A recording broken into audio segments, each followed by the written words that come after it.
Praise the lord. దేవుని వాక్యాన్ని చదువుకున్నాం.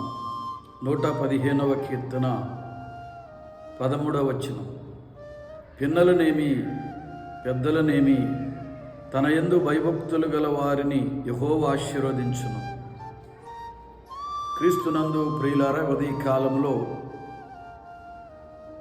ప్రతివారు కూడా దేవుడు మమ్మల్ని ఆశీర్వదించాలి, మా పిల్లలను ఆశీర్వదించాలి, మా కుటుంబాన్ని ఆశీర్వదించాలని కోరుకుంటూ ఉంటారు.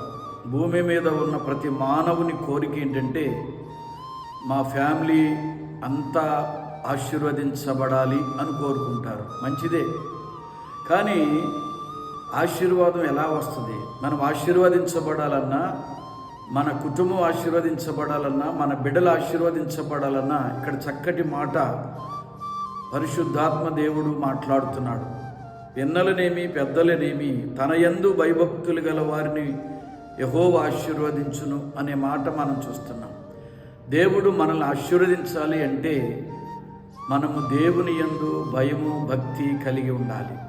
కొంతమందిలో భయం ఉంటుంది, భక్తి ఉండదు.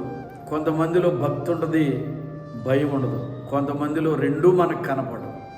కానీ క్రైస్తవులుగా దేవుని పిల్లలుగా చలమణవుతున్నాం.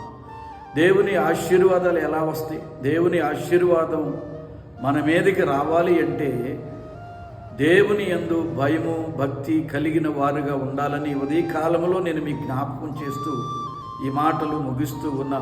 దేవుడు మనందరినీ దీవించునుగాక. ఆమేన్.